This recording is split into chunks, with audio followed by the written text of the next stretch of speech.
नमस्कार दोस्तों, स्वागत है आपका हमारे YouTube चैनल जीके ट्रैकर पे। देखिए फ्रेंड्स, आज के वीडियो में हम बात करेंगे जो हमारी एक सीरीज है उत्तराखंड परीक्षा वाणी MCQ प्रैक्टिस सेट सीरीज, जिसमें हम पूरी परीक्षा वाणी को MCQ के रूप में यहाँ पर कवर कर रहे हैं। अभी तक हमने इसके 8 अध्यायों को कवर कर लिया है, जिसमें हमने उत्तराखंड के इतिहास से संबंधित, उत्तराखंड के भूगोल से संबंधित, नदी तंत्र, झील, वन आंदोलन, यहाँ की कृषि से संबंधी, खनिज संपदा को लेकर के, जनसंख्या को लेकर के पूरी परीक्षा वाणी के MCQs को अतिरिक्त तथ्यों के साथ इस सीरीज में कवर किया।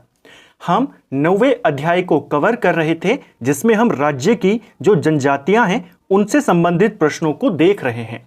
आज हमारा जनजातियों से संबंधित ये सेकंड क्लास यहां पर हम कवर करेंगे। अगर आपने इसकी पहली क्लास को और इस सीरीज की पिछली क्लास को कवर नहीं किया है तो आप उनको प्लेलिस्ट से देख सकते हैं। आपका अच्छे से रिवीजन यहां पर हो जाएगा, प्रैक्टिस भी होगी और एक्स्ट्रा फैक्ट के माध्यम से आपका रिवीजन भी होगा। तो चलिए दोस्तों, आज की क्लास को शुरू करते हैं। आज का हमारा पहला क्वेश्चन है, जौहरी और शोका भोटिया जनजाति का ही स्थानीय नाम है, यह किस क्षेत्र में प्रयोग किया जाता है? तो देखिए, भोटिया जनजातियों के लिए ही शोका, जौहरी, इन शब्दों का, इन नामों का इस्तेमाल किया जाता है। किस क्षेत्र के भोटियाओं के लिए शोका, जौहरी ये कहा जाता है? ये कहते हैं पिथौरागढ़ के भोटिया। ऑप्शन सी सही आंसर होगा। देखिए, जो लद्दाख में भोटिया जनजाति रहती है उन्हें वहां पर भोटा कहा जाता है। हिमाचल प्रदेश में भोटिया जनजाति को भोट कहते हैं। इसी प्रकार पिथौरागढ़ में जौहरी, शोका के नाम से इन्हें जाना जाता है। चमोली के अंदर इन्हें मारछा, तोलछा इन नामों से जाना जाता है। और उत्तरकाशी में जो भोटिया रहते हैं उन्हें जाड़ भोटिया कहते हैं। बेसिकली उन्हीं की ये उपजातियां हैं। ठीक है, तो किस क्षेत्र में किस नाम से जानी जाती है, क्वेश्चन बनता है। नेक्स्ट है, जनगणना 2011 के अनुसार उत्तराखंड राज्य की अनुसूचित जाति और जनजातियों का लिंग अनुपात कितना है? तो क्रमशः में बताना है, यानी पहले आपको SC का लिंग अनुपात और फिर ST का लिंग अनुपात आपको बताना है। SC का लिंग अनुपात कितना था 2011 की जनसंख्या के अनुसार? 936। और ST का कितना है? ST का था 963। ये आपको पता होने चाहिए। सही आंसर हो जाएगा ऑप्शन सी, इसका सही उत्तर है। इसी प्रकार आपसे SC और ST में साक्षरता दर पूछी जाती है, तो SC और ST में साक्षरता दर को भी नोट कर लेना। SC में साक्षरता जो दर है 74.4% है और अनुसूचित जनजाति में यह आंकड़ा आपका 73.9% हो जाएगा। ठीक है, नेक्स्ट है, सर्वाधिक अनुसूचित जाति जनसंख्या वाले 4 जिले घटते क्रम में कौन से हैं? लास्ट वीडियो में हमने कवर किया था कि सबसे ज्यादा अनुसूचित जाति यानी SC आपके कहां पर निवास करते हैं? सबसे ज्यादा ये निवास जनसंख्या के अनुसार हरिद्वार में करते हैं। और सबसे कम की बात करें, सबसे कम निवास करते हैं चंपावत में। लेकिन आपसे सबसे ज्यादा ये सबसे कम नहीं पूछा है, आपसे क्रम पूछा है कि शुरुआती टॉप 4 जिलों के नाम आपने बताने हैं। तो हरिद्वार में तो सबसे ज्यादा है, हरिद्वार सबसे पहले आएगा। हरिद्वार के बाद आपको पता होना चाहिए दूसरे नंबर पर उधम सिंह नगर है, तीसरे नंबर पर देहरादून है और चौथे नंबर पर आपका नैनीताल है। तो टॉप 4 जनपद पूछे गए थे, यह आपको पता होने चाहिए। इसी प्रकार सबसे कम वाला तो आपको पता है कि चंपावत में सबसे कम जनसंख्या है अनुसूचित जाति की। लेकिन अगर सबसे कम का क्रम पूछ लिया जाए, चंपावत के बाद अगर हम बढ़ते हुए क्रम में लगाएं तो सबसे कम चंपावत में है, चंपावत के बाद थोड़े से ज्यादा रुद्रप्रयाग में, फिर आपका बागेश्वर और फिर आपका चमोली। तो ये आपके टॉप सबसे कम वाले जिले हैं जहां पर सबसे कम अनुसूचित जाति निवास करती है। सबसे कम चंपावत में, फिर उससे थोड़ा सा ज्यादा रुद्रप्रयाग, फिर आपका बागेश्वर और फिर चमोली। तो हमने टॉप 4 को भी देखा और उन टॉप 4 को भी देखा जहां पर सबसे कम है। इसी चीज को अगर प्रतिशत के अनुसार पूछ ले, ये तो जनसंख्या में था, प्रतिशत में भी हमने देखा था सबसे ज्यादा अनुसूचित जाति का जो प्रतिशत है आपका वो बागेश्वर में है और सबसे कम जो प्रतिशत है वो आपका देहरादून में है। लेकिन क्रम की बात करेगा तो टॉप 4 जिले कौन कौन से हैं? सबसे ज्यादा प्रतिशत बागेश्वर, फिर उसके बाद पिथौरागढ़, फिर उत्तरकाशी, फिर अल्मोड़ा। और सबसे कम प्रतिशत की बात करें तो सबसे कम देहरादून में है, फिर उसके बाद थोड़ा सा ज्यादा है देहरादून से उधम सिंह नगर में, फिर टिहरी, फिर पौड़ी। इन क्रम को साथ साथ में लिखते हुए जरूर चलें, आपको रिवीजन में आसानी होगी। नेक्स्ट है, कंडाली नामक उत्सव किससे संबंधित है? तो कंडाली उत्सव जिसे किरजी उत्सव के नाम से भी जाना जाता है और यह आपके भूटिया जनजाति से संबंधित है। पेपर में 2 बार ये क्वेश्चन पूछा गया है। पहला क्वेश्चन किस जनजाति से संबंधित है, आप कहेंगे भूटिया, और कितने वर्षों में मनाया जाता है वो भी इंपॉर्टेंट है। हर 12 साल में कंडाली उत्सव मनाया जाता है, ठीक है, हर 12 साल में। नेक्स्ट है भूटिया जनजाति में कंडाली उत्सव कितने वर्ष बाद मनाया जाता है, तो अभी हमने देखा 12 वर्ष में। बागनाथ नामक देवता की पूजा करते हैं, तो बागनाथ देवता किनके प्रमुख देवता हैं, ये आपके राजी जनजाति के प्रमुख देवता हैं। ऑप्शन डी सही आंसर होगा। इनके अलावा और कौन कौन से प्रमुख देवता हैं राजी जनजाति के, अगर हम बात करें तो नोट डाउन करते हुए चलें। मलयनाथ, इसके अलावा मल्लिका अर्जुन, छुरमल देवता, गणनाथ देवता, सब किसके प्रमुख देवता हैं, राजी जनजाति के, और सबसे प्रमुख कौन है, बागनाथ देवता। नेक्स्ट है बेविकी, बोयदुदकी और बाजदिया आदि विवाह के प्रकार उत्तराखंड राज्य में किस जनजाति में पाए जाते हैं। तो विवाह के 3 प्रकार यहां पर पाए जाते हैं, तीनों के नाम हमने यहां पर लिखे हैं। किस जनजाति में ये तीनों नाम प्रचलित हैं, ये प्रचलित है आपके जौनसारी जनजाति में। ऑप्शन ए सही आंसर होगा। जौनसारी जनजाति में विवाह के कितने प्रकार हैं, अगर ऐसा क्वेश्चन बनेगा सीधा कहेंगे 3। कौन कौन से हैं, बेविकी, बोयदुदकी और बाजदिया। इनमें पूछा जाता है सबसे सिंपल विवाह कौन सा है और सबसे ज्यादा शानो शौकत वाला विवाह कौन सा है। इन तीनों में सबसे सिंपल वाला जो विवाह है वो बेविकी है, और सबसे ज्यादा शान शौकत वाला जो विवाह है वो आपका बाजदिया है। ये दोनों के बीच में पड़ता है, ठीक है।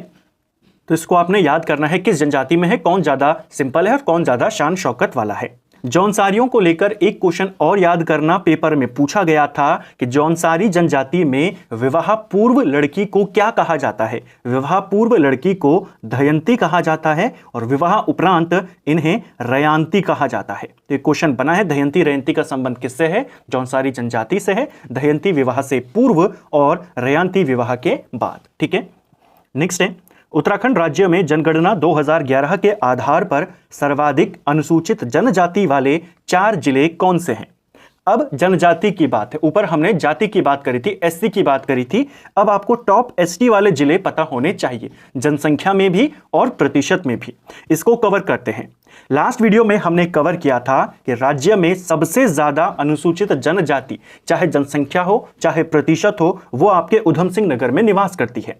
लेकिन क्रम की बात कर रहा है तो सबसे ज्यादा अनुसूचित जनजाति वाले टॉप 4 जिले हैं आपके उधम सिंह नगर, देहरादून, पिथौरागढ़ और चमोली। तो सही आंसर हो जाएगा उधम सिंह नगर, देहरादून, पिथौरागढ़ और चमोली, ठीक है। ये घटते हुए क्रम में है।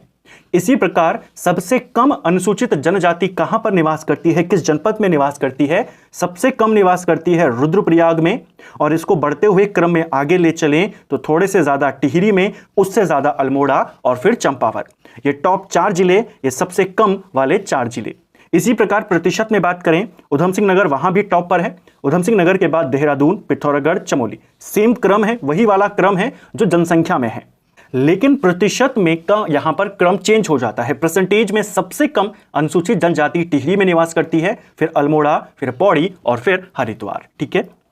नेक्स्ट है उत्तराखंड राज्य की थारू जनजाति के संदर्भ में निम्न में से कौन सा कथन सत्य है। चलिए आपको सही वाला बताना है, देखते हैं। थारू उत्तराखंड राज्य का सबसे बड़ा जनजातीय समुदाय है, क्या यह सही है? यह आपका बिल्कुल सही है। थारू जनजाति कुमाऊं के साथ साथ पूरे उत्तराखंड का भी सबसे बड़ा जनजातीय समुदाय है। उधम सिंह नगर जिले में इनका सर्वाधिक संकेंद्रण है, यह भी आपका सही है। मुख्य तौर पर थारू जनजाति आपके उधम सिंह नगर में निवास करती है। यह भारत के संदर्भ में सबसे बड़ा जनजातीय समुदाय है, यह आपका गलत हो जाएगा। उत्तराखंड का सबसे बड़ा जनजातीय समुदाय है। भारत में सर्वाधिक जनसंख्या किस जनजाति की है, तब आप कहेंगे भील जनजाति की है। भील भारत का सबसे बड़ा जनजातीय समुदाय है। भील के बाद गोंड जनजाति का नंबर आता है, थारू का नंबर इसमें नहीं है। तो तीसरा वाला गलत है। ये किरात वंश से संबंधित हैं, ये आपका बिल्कुल सही है। थारू जनजातियों को किरात वंश का माना जाता है। थारू जनजाति अपने को महाराणा प्रताप का वंशज मानते हैं। दोनों बातों को आपने याद करना है, ठीक है। तो केवल सी वाला गलत है, ए बी डी आपके सही हैं। कहां पर इसे करेक्ट करना है, ये डी होगा, A B D. Option A इसका सही आंसर हो जाएगा। नेक्स्ट है निम्न में से कौन मेला जौनसारी जनजाति से संबंधित है। तो जौनसारी जनजाति से संबंधित है आपका महासू देवता मेला। महासू देवता किसके प्रमुख देवता हैं? तो आप कहेंगे जौनसारियों के हैं। इनका जो प्रमुख तीर्थ स्थल है उसका क्या नाम है? हनौल। क्वेश्चन बनता है हनौल तीर्थ स्थल किससे संबंधित है? महासू देवता से, जौनसारी जनजाति से, और महासू देवता मेला भी इन्हीं से संबंधित है। उत्तराखंड राज्य में जौनसारी जनजाति के संदर्भ में 2 सूचियां दी गई हैं, उनका मिलान करना है। एक तरफ यहां पर जौनसार क्षेत्र के कुछ प्रमुख व्यक्तियों के नाम दिए हैं कि वो किससे संबंधित है, दूसरी तरफ उनके नाम हैं। चलिए मिलाते हैं। जौनसार के प्रथम कवि कौन माने जाते हैं? तो जौनसार क्षेत्र के जो पहले कवि माने जाते हैं वो पंडित शिवराम को माना जाता है। पहले का आंसर 1 हो जाएगा। जौनसार के आधुनिक कवि कौन माने जाते हैं? आधुनिक कवि रतन सिंह जौनसारी माने जाते हैं।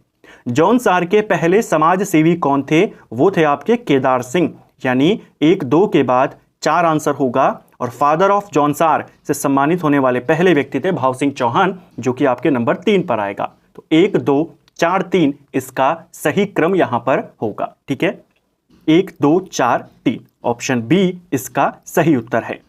उत्तराखंड राज्य की निम्नलिखित विधानसभा सीटों में से कौन सी अनुसूचित जनजाति के लिए आरक्षित है? जैसा हमने लास्ट वीडियो में भी देखा था कि एससी के लिए 13 सीटें हैं और एसटी के लिए 2 सीटें हैं।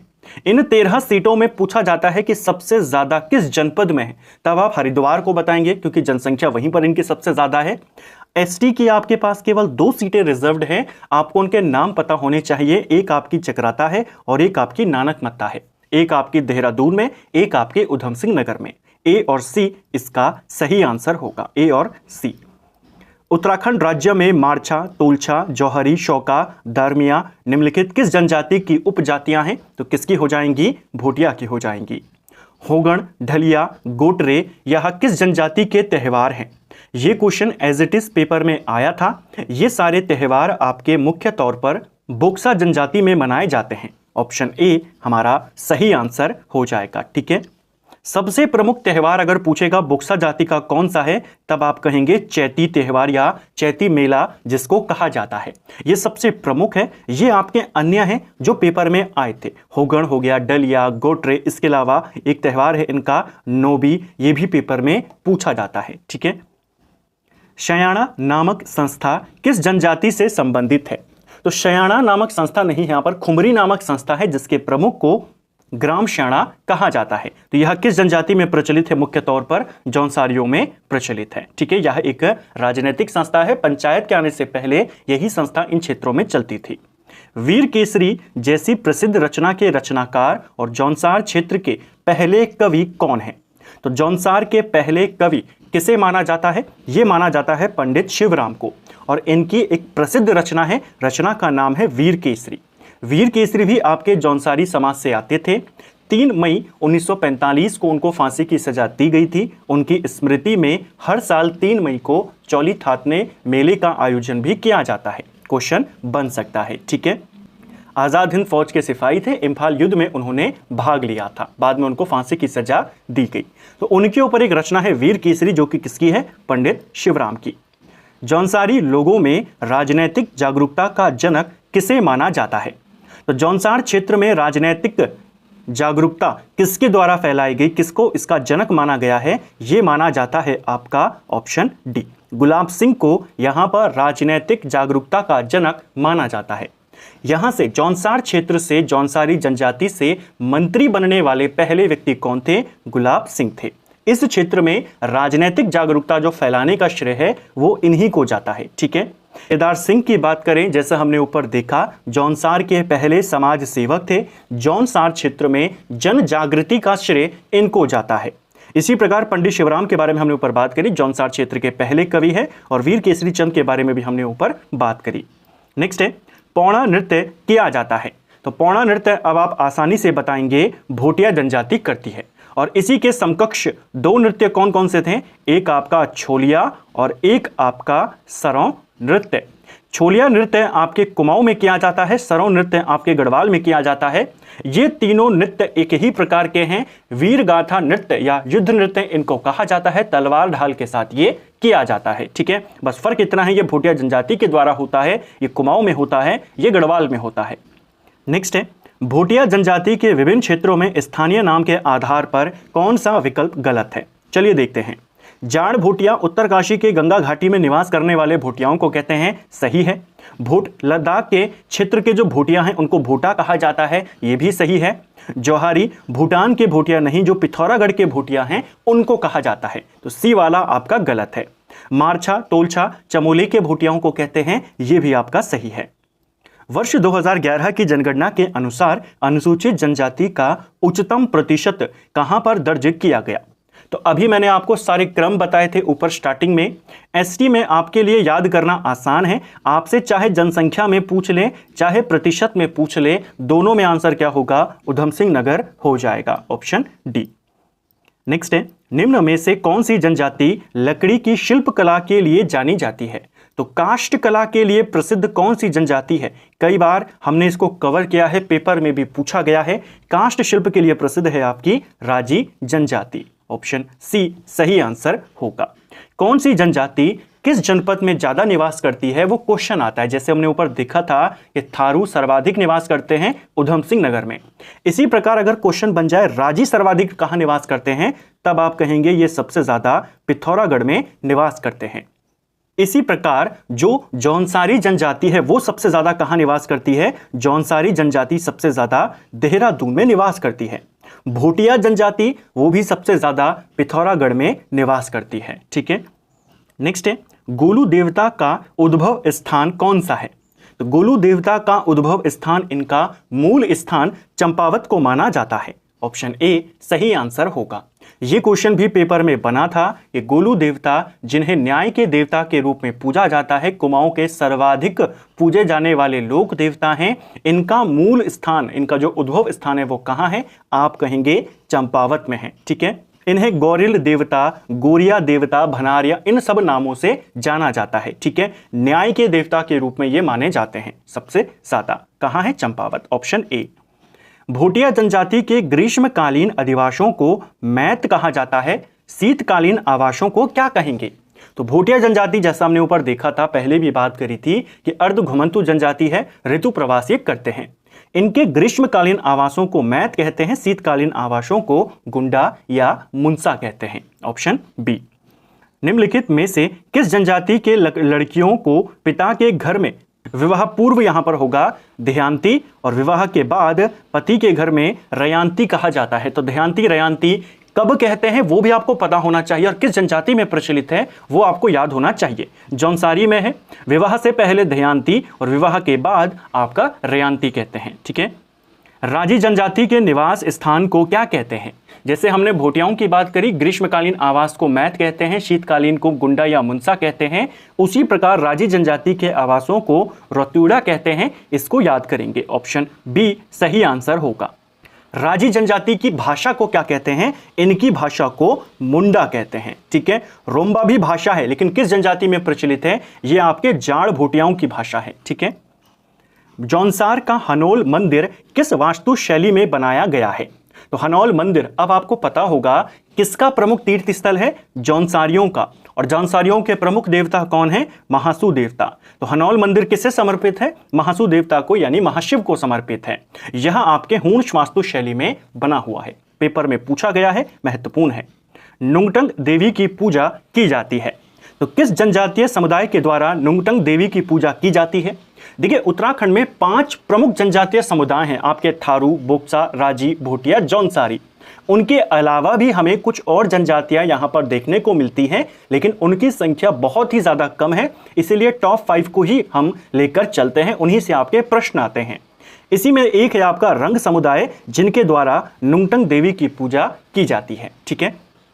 नेक्स्ट है, राजी जनजाति के लोग किस जनपद में निवास करते हैं? तो सबसे ज्यादा जनसंख्या वाली जो जनजाति है उत्तराखंड की, वो थारू है। उसी प्रकार सबसे कम जनसंख्या वाली जो जनजाति है वो राजी है, और राजी जनजाति सर्वाधिक पिथौरागढ़ में निवास करती है, ऑप्शन बी सही उत्तर होगा। थारू उधम सिंह नगर में, जौनसारी देहरादून में, भोटिया और राजी आपके पिथौरागढ़ में। नेक्स्ट है, उत्तराखंड की निम्न में से किस समुदाय में सर्वाधिक साक्षरता दर है? तो सबसे ज्यादा साक्षरता दर किस जनजाति में है? तो यह आपके भोटिया में है। सर्वाधिक साक्षर जनजाति कौन सी वाली हो जाएगी? आपकी भोटिया जनजाति, ठीक है। इसी प्रकार सर्वाधिक लिंग अनुपात वाली जनजाति कौन सी है, तो भी आपने आंसर भोटिया पे करना है। सर्वाधिक और सबसे कम अनुसूचित जाति जनसंख्या वाले जिलों को आपने यहां पर सेलेक्ट करना है। अब वापस एससी की बात हो रही है, सबसे ज्यादा एससी की जनसंख्या और सबसे कम एससी की जनसंख्या। सबसे ज्यादा हरिद्वार में है, सबसे कम चंपावत में है, यानी ए और सी यहां पर आपको सेलेक्ट करना है। ऑप्शन ए सही उत्तर है। उत्तराखंड राज्य में अनुसूचित जाति और अनुसूचित जनजाति की जनसंख्या प्रतिशत में कितनी है, तो इनकी आपको परसेंटेज में बताना है, एससी का और एसटी का। एससी राज्य में लगभग 18.8% हैं और एसटी लगभग 2.9% हैं। तो परसेंटेज में भी पूछा जाता है। टोटल अगर पूछ लेगा दोनों का मिलाकर कितना है लगभग, तो ये आपका लगभग 21.6% होता है। देहरादून में निवास करने वाले बोक्सा जनजाति को क्या कहा जाता है? देखिए, जो बोक्सा जनजाति है ये भी मुख्य तौर पर आपके उधम सिंह नगर में निवास करती है, उधम सिंह नगर और नैनीताल में निवास करती है। लेकिन जो बोक्सा देहरादून में निवास करते हैं उन्हें मेहर बोक्सा कहा जाता है। ऑप्शन सी सही आंसर होगा। एक क्वेश्चन बनता है, हमने देख तो लिया सबसे ज्यादा उधम सिंह नगर, नैनीताल, मेहर बोक्सा, देहरादून। आपसे क्वेश्चन आता है बोक्सा जनजाति सबसे पहले कहां पर आकर बसी थी? ये क्वेश्चन पेपर में बना है। चंपावत का जो बनबसा क्षेत्र है वहां पर आके सबसे पहले ये बसे थे 16वीं सदी में। ठीक है, नेक्स्ट है, उत्तराखंड में निवास करने वाली भोटिया, थारू, जौनसारी, बोक्सा और राजी को 1967 में अनुसूचित जनजाति घोषित किया गया। इनमें से किसे सामाजिक, आर्थिक, शैक्षणिक रूप से पिछड़े होने के कारण आदिम जनजाति समूह के श्रेणी में रखा गया? तो 67 में तो इन पांचों को एसटी घोषित किया। उसके बाद 2 जनजातियों को आदिम जनजाति घोषित किया गया, जिसमें आपकी राजी और बोक्सा शामिल हैं। ऑप्शन सी सही आंसर है। बोक्सा को 1981 में और राजी को 1971 में आदिम जनजाति घोषित किया गया था। राज्य की 70 विधानसभा सीटों में से कितनी सीटें अनुसूचित जातियों और जनजातियों के लिए आरक्षित हैं? केवल एक की नहीं पूछ रहा है कि एससी के लिए बताइए या एसटी के लिए बताइए, आपको पूछा है दोनों के लिए कितनी है। एससी के लिए 13 है, एसटी के लिए 2 है, यानी टोटल आपसे पूछा गया है, टोटल हो जाएगी 15। तो जल्दबाजी में ना आपने 2 पर टिक करना है, ना 13 पर करना है, 15 पे करना है। उत्तराखंड राज्य की वह कौन सी जनजाति है जो खुद को पांडवों का वंशज मानती है, पांडवों सहित माता कुंती की भी पूजा करती है? कौन सी जनजाति है? जौनसारी जनजाति। ऑप्शन ए सही आंसर होगा। नेक्स्ट है, जनगणना 2011 के संदर्भ में उत्तराखंड राज्य की अनुसूचित जनजातियों की औसत साक्षरता दर कितनी है? तो जनजातियों की एसटी में आपको औसत साक्षरता बतानी है। ऊपर मैंने आपको दोनों में बताया। एससी अगर पूछेगा एससी में कितना है साक्षरता दर, 74.4%, और एसटी में पूछेगा तो 73.9%। आपसे जनजाति के बारे में पूछा है, ऑप्शन बी सही आंसर होगा। इसी प्रकार एससी में मेल का कितना है और फीमेल का कितना है वो क्वेश्चन आता है। एससी में मेल में 84.3% है और महिलाओं में 64.1% है। इसी प्रकार एसटी में जो मेल है पुरुषों का है वो 83.8 है और जो महिलाओं का है वो 62.5 है। इन चारों को भी याद करेंगे, पर पहले आपको ये 2 पता होने चाहिए। हनौल क्या है? अब सिंपल सी चीज है, हनौल एक तीर्थ स्थल है जो कि जौनसारी देवता महासू का प्रमुख देवालय स्थान है। तो किसका प्रमुख स्थल है? महासू देवता का। किसके हैं प्रमुख देवता? जौनसारी इनकी पूजा करते हैं। Option A. नेक्स्ट है, उत्तराखंड को जौनसारी जनजातियों द्वारा मनाया जाने वाला त्यौहार उत्सव के संदर्भ में सूची को सूची से मिलाना है। तो उत्तराखंड में यहां पर होगा, उत्तराखंड में जौनसारी जनजाति के द्वारा जो त्यौहार हैं और कब मनाए जाते हैं उनको आपने मिलाना है। सबसे पहले है बिस्सू त्यौहार। बिस्सू त्यौहार आपका कब मनाया जाता है? बिस्सू त्यौहार जौनसार क्षेत्र का सबसे बड़ा मेला इसे माना जाता है। बिस्सू मेला कहें या बिस्सू त्यौहार कहें, एक ही बात है। जौनसार का सबसे बड़ा मेला है, इसे गनियात के नाम से भी जाना जाता है और यह आपके बैसाखी में मनाया जाता है। तो पहले आपका एक आएगा, ठीक है। दूसरा है पंचाई या पांचों। पंचाई या पांचों इसे पांडव का त्यौहार भी कहते हैं और यह आपके दशहरा के समय में मनाया जाता है। दूसरे के नंबर पे आपका आ जाएगा 3। फिर है आपका दियाई। दियाई जो त्यौहार है यह दिवाली के रूप में मनाते हैं या दिवाली को ये दियाई कहते हैं। तो इसके बाद आपका 4 आ जाएगा। एक और क्वेश्चन बनता है कि कौन सी जनजाति राष्ट्रीय दीपावली के 1 महीने बाद दीपावली मनाती है? तो आप कहेंगे जौनसारी, ठीक है। और अठोई त्यौहार की बात करें, अठोई या अठाई इसको कहा गया है, यह आपके जन्माष्टमी के रूप में मनाते हैं, यानी उसके बाद आपका 2 आ जाएगा। तो जौनसार क्षेत्र में जन्माष्टमी को किस त्यौहार के रूप में मनाते हैं? अठोई। हमारा क्रम क्या बना? 1 3 4 2। 1 3 4 2 आपको जहां पर दिखेगा वो आपका उत्तर हो जाएगा, 1 3 4 2। पछावन देवता, भूमसेन देवता, कोरो देव, राकत, कलुआ देवता आदि देवी देवता निम्न में से किस जनजाति से संबंधित हैं? तो यहाँ किस जनजाति से संबंधित हैं? आपके ऑप्शन डी इसका सही आंसर होगा, थारू जनजाति से संबंधित हैं ये सभी देवी देवता। ठीक है, भूमसेन नहीं होगा, लास्ट वीडियो में भी आपने करेक्ट किया था। भूमिया देवता थारू जनजाति से संबंधित हैं, भूमसेन बोक्सा जनजाति से संबंधित हैं। जौनसारी जनजातियों का वह कौन सा त्यौहार है जिसमें भादो महीने में महासू देवता को मंदिर से ला जाकर टोंस नदी में, टोंस इसे करना, स्नान कराया जाता है? तो महासू देवता का सबसे प्रमुख त्यौहार जो है आपका वो है जागड़ा त्यौहार, भादो महीने में मनाया जाता है और इस दौरान महासू देवता को टोंस में स्नान कराया जाता है। जौनसारी जनजाति में खत्तों के मुखियों को क्या कहा जाता है? तो खत्तों के मुखियों को जौनसारी जनजाति में खत्श्याणा कहा जाता है। जो इनमें खुमरी नामक संस्था होती है उसके मुख्य को ग्राम श्याणा कहा जाता है। नेक्स्ट है, उत्तराखंड राज्य के संदर्भ में महा हिमालय में सर्वाधिक संख्या में निवास करने वाली जनजाति कौन सी है? लास्ट वीडियो में भी हमने देखा था, महा हिमालय की पूछा है भोटिया, ऑप्शन सी। थारू जनजाति में विधवा विवाह के बाद दिया जाने वाला भोज क्या कहलाता है? तो इसको भी हमने देखा है कि किस जनजाति में विधवा विवाह प्रथा प्रचलित है, तब आप कहेंगे थारू जनजाति में। और किस जनजाति में महिलाओं को उच्च स्थान प्राप्त है, तो भी आप कहेंगे थारू जनजाति में। थारू जनजाति में विधवा विवाह प्रचलित है और उसके बाद जो भोज दिया जाता है उसे लठ भरवा भोज, यहां पर इसे टिक करना, सही करना, लठ भरवा भोज कहा जाता है। ठीक है, उत्तराखंड की कोल्टा जनजाति जौनसारी जनजाति के निम्न में से किस वर्ग में आती है? तो जौनसारी जनजाति मुख्यतः 3 वर्गों में विभाजित है, एक आपका खसास वर्ग, कारीगर वर्ग और हरिजन खसास वर्ग।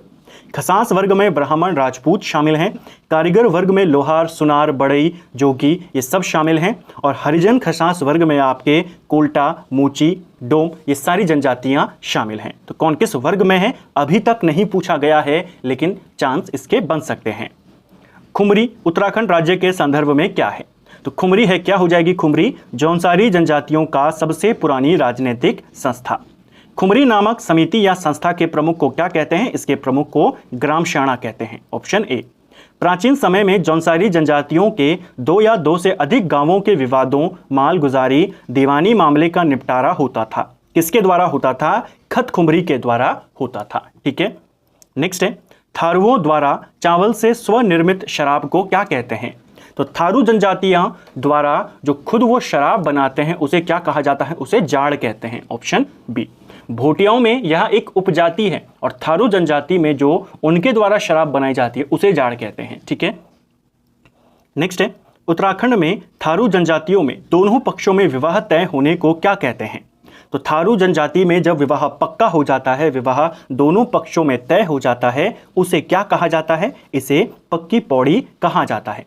और जब विवाह की तिथि पक्की कर ली जाती है उसे क्या कहते हैं? उसे बात कट्टी कहते हैं। नैनीताल और उधम सिंह नगर जिलों के बोक्सा बाहुल्य क्षेत्रों को क्या कहते हैं? तो देखिए, नैनीताल और उधम सिंह नगर में ही मुख्य तौर पर बोक्सा जनजाति निवास करती है। इन्हीं दोनों जनपदों में बोक्सा परिषदों का गठन भी किया गया है और इन दोनों जनपदों में जो बोक्सा बाहुल क्षेत्र हैं उन्हें बोक्साड़ नाम से जाना जाता है। ऑप्शन बी इसका सही आंसर होगा। तो फ्रेंड्स, ये था हमारा आज का वीडियो जिसमें हमने उत्तराखंड की जनजातियों से संबंधित महत्वपूर्ण प्रश्नों को कवर किया। कोशिश करी उनको पूरा डिटेल में कवर करने का, उनके साथ एक्स्ट्रा फैक्ट को कवर करने का, जिससे आपकी प्रैक्टिस भी होती रहे और आपका रिवीजन भी साथ साथ में चलता रहे। उम्मीद करता हूँ आपको आज का वीडियो पसंद आया होगा। अगर आपको ये वीडियो पसंद आई है तो वीडियो को लाइक करें, चैनल पर नए हैं तो सब्सक्राइब करें, अपने दोस्तों के साथ शेयर करें। वीडियो आपको कैसा लगा कमेंट बॉक्स में हमें ज़रूर बताएं। Thank you friends.